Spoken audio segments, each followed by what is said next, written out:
नमस्कार दोस्तों। अभी अभी हम लेह लद्दाख का ट्रिप करके आए हैं और हम चले थे राजस्थान संगरिया से 24 मई को और मनाली होते हुए फिर लेह लद्दाख पहुँचे और लेह लद्दाख से फिर वापस कारगिल के रास्ते हम राजस्थान में वापस आए।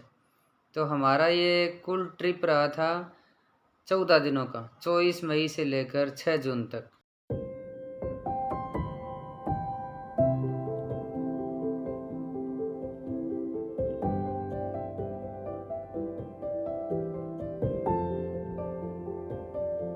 कैसा लगेगा, लेकिन वास्तव में यहाँ आप होते तो इसकी स्पीड बहुत तेज है।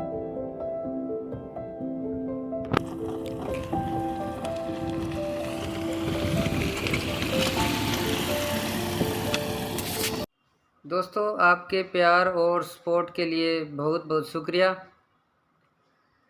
आपके सभी के मैसेज आए और सभी ने पूछा अभी ट्रिप कैसा रहा, कितना खर्चा आया, कितना पेट्रोल लगा, कहाँ पर रुके।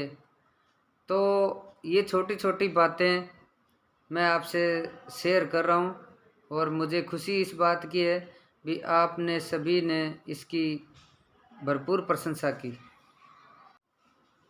दोस्तों, सफ़र हमने 24 मई से शुरू किया था राजस्थान से और हम पहुँचे पहले मनाली 2 दिन हम रुके, विजिट किया, जिसमें रोहतांग पास, अटल टनल और माल रोड, इस प्रकार हमने अपने 2 दिन बिताए।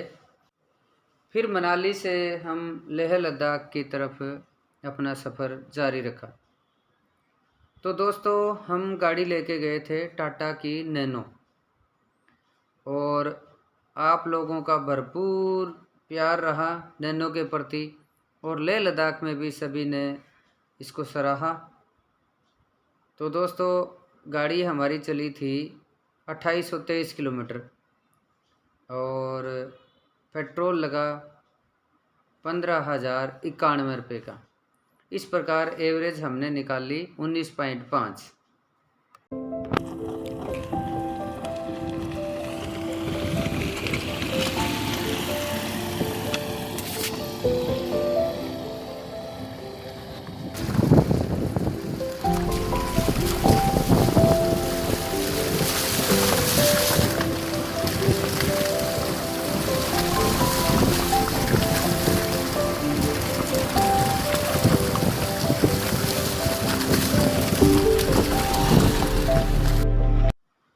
दोस्तों, होटल और रेस्टोरेंट, जहां होटल के अंदर हम रुके वहां रेस्टोरेंट भी होता था और कई जगह ऐसी जगह भी रुकना पड़ा जहां पर होटल था, सिर्फ रेस्टोरेंट नहीं था। तो कुल मिला के होटल, रेस्टोरेंट, खाना, चाय, नाश्ता, इसका 34,300 रुपये खर्च आया। दोस्तों, मेरी सलाह है, अगर आप मनाली से लेह पहुंच जाते हैं तो आप मनाली से जाते हुए या तो केलोंग रुक सकते हैं या जिस्पा, लेकिन हमने सरचू में रुकना तय किया था। फिर हमारी जो डिस्टेंस होती है वो बराबर हो जाती है। दोस्तों, जैसा कि दुर्गम स्थानों पे अपने जाते हैं तो वहाँ पेट्रोल का भी इशू होता है। तो अगर आप मनाली से चलते हो तो मनाली से भी आप अपनी गाड़ी को फुल करवा सकते हो और अगर आप मनाली से नहीं कराते हो तो केलोंग या टांडी में आप गाड़ी को पेट्रोल या डीजल फुल करवा सकते हो। उसके बाद में आपको लेह पर ही पेट्रोल की सुविधा मिल पाएगी। दोस्तों, परमिट का भी मैं आपको स्क्रीनशॉट भेज देता हूँ भी परमिट कैसा होगा।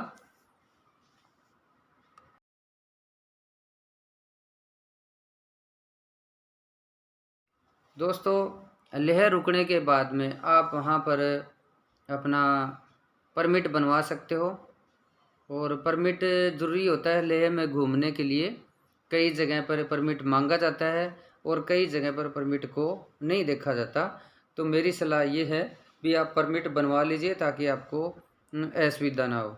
और परमिट बनवाने के लिए आपको क्या करना है दोस्तों, अगर आपके पास मोबाइल है तो आप अपने मोबाइल से लेहपरमिट.com नाम की एक साइट है, उसको खोलिए। उसमें जितने सदस्य हैं उनके आधार नंबर भरते हुए, अपना नाम और आधार नंबर भरते हुए आप तुरंत उसको बना सकते हो। और अगर आप होटल में रुके हो तो होटल में जो कार्मिक होते हैं वहाँ से भी आप इसको बनवा सकते हो। दोस्तों, जैसे ही अपने लेह पहुँचते हैं, जैसा कि स्वाभाविक है कि वहाँ का मौसम अन्य मौसम से अलग होता है, इसलिए मेरी सलाह है और विशेषज्ञों की भी ये सलाह है भी आप 1 या 2 दिन वहाँ रुकिए और अपने शरीर को रेस्ट दीजिए और वातावरण के हिसाब से अपने शरीर को ढालिए। दोस्तों, रास्ते में जो टोल आए थे, हमने फास्टैग लगवा रखा था और वो फुली रिचार्ज था, तो टोल का हमारा खर्चा आया था 1049 रुपये। इसके अलावा दोस्तों, कई जगह पर आपको जैसे लेह में लोकल साइट देखने के लिए वहाँ पर एंट्री टिकट लगती है, तो अलग अलग कहीं पर 25 रुपये लग रहे थे, कहीं पर 30 रुपये और कहीं पर 50 रुपये। तो आप ये एंट्री टिकट वगैरह या पास के जो हमारा टोटल खर्चा आया था 615 रुपये टिकट के और 300 रुपये पास के हमारे लगे थे।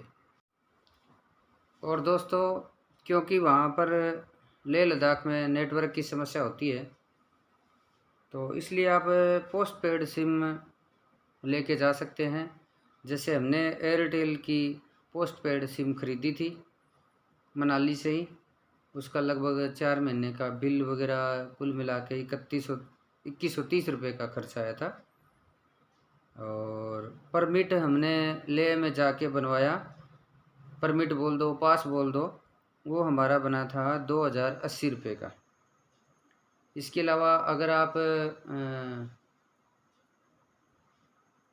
मनाली में रोहतांग पास जाते हो तो आपको ड्रेस व जूते आपको किराए पे मिल जाएंगे। बाकी तो दोस्तों, हमारा जो अन्य खर्च था वो था 11,810 रुपये, जिसमें FASTag, paragliding, SIM card, permit, pass, dress, जूते, ये सारा मिला के हमारा जो खर्च था वो 11,810 रुपये हमारा खर्च आया था। और 14 दिनों के हमारे ट्रिप के अंदर, जिसमें पेट्रोल, होटल, रेस्टोरेंट, टोल, ठीक है, इसके अलावा रोहतांग में भी जो हमने घूमे, और इसके अलावा अन्य खर्च जैसे फास्टैग वगैरह, पैराग्लाइडिंग वगैरह, तो इनका टोटल मिला के हमारा जो खर्च इस ट्रिप का है वो है 67,665 रुपये। और हम 4 सदस्य थे। 4 सदस्य में हम हस्बैंड वाइफ और 2 हमारे बच्चे, एक 17 साल का, एक 13 साल की गुड़िया। इस प्रकार हम फैमिली गए थे। आप हमारे YouTube channel enjoy the life Gopiram को सब्सक्राइब करके और लाइक करके कमेंट करके आप ये वीडियो देख सकते हो। इसमें ये सारे पॉइंट्स आपको मिलेंगे, जैसे जोजिला पास, खरदुंगला टॉप और रेंचो स्कूल, ठीक है। तो ये आपको सारे के सारे व्यू पॉइंट वो आपको मिलेंगे। और दोस्तों, क्योंकि वहाँ पर ऑक्सीजन की कमी रहती है, इसलिए आप मेरी सलाह ये है भी आप बिना डॉक्टर के कोई भी दवाई ना लें, क्योंकि अक्सर हम यूट्यूब पे देखते हैं लोग दवाइयाँ बताते हैं, टैबलेट्स बताते हैं भी ये टैबलेट ले लेना, लेकिन मेरा मानना है कि बिना डॉक्टर की सलाह के कोई टैबलेट ना लें, क्योंकि टैबलेट जो होती है वो बिना डॉक्टर की सलाह के ली जाती है तो वो रिएक्शन भी कर सकती है। और आप पानी पीते रहिए, जितना आप पानी पियोगे उतना ही आपका शरीर जो है वो वातावरण के हिसाब से सेट हो जाएगा और ऑक्सीजन की कमी नहीं होगी। तो पानी ज़्यादा पीते रहिए। अब बात आती है दोस्तों, रास्ते कैसे हैं। अगर अपने रास्ते की बात करें तो अगर मनाली के रास्ते से अपने जाते हैं तो बहुत अच्छे रास्ते हैं। बीच बीच में आपको कहीं थोड़ा हल्का वाटर फ्लो भी मिलेगा और कुछ जगह पर आपको छोटे छोटे पत्थर भी मिलेंगे, लेकिन वैसे रास्ते बढ़िया हैं। और केलोंग से सरचू तक बीच बीच में कहीं रास्ते ठीक नहीं है, बाकी सारे जगह रास्ते अच्छे हैं। और जैसे ही आप सरचू से लेह के लिए रवाना होते हो, क्योंकि नाइट स्टे आप सरचू में कर सकते हो और वहाँ पर आपको टेंट वगैरह मिलेंगे, तो आप वहाँ टेंट में रुक सकते हो, आराम से मिल जाएंगे आपको, खूब सारे टेंट मिलेंगे। और अगर आप सरचू से सुबह जल्दी निकलते हो तो वो 22 लूप आते हैं, गाटा लूप जिसको बोलते हो, वो थोड़ा सा कठिन रास्ता है, लेकिन हर साधन आराम से चढ़ जाता है। हमारी टाटा नैनो भी अच्छी तरह से वहाँ पर चढ़ गई थी और अच्छा सफ़र रहा, खूब इन्जॉयमेंट वाला सफ़र रहा। अगर आप एक बार लेह लद्दाख जाते हो तो आपको दुनिया में कहीं भी घूमने की ज़रूरत नहीं है। हमारे लिए ये यादगार सफ़र रहा था।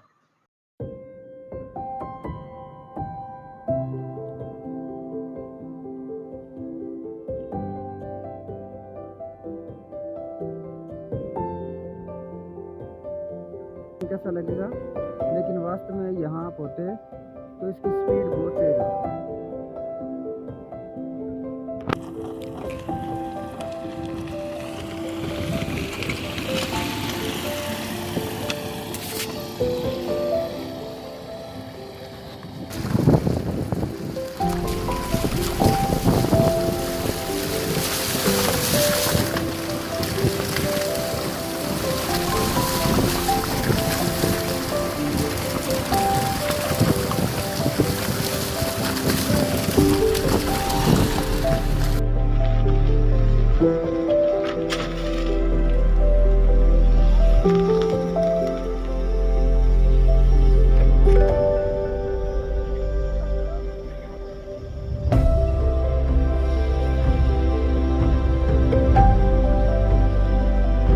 Khardung La top 17,982 foot.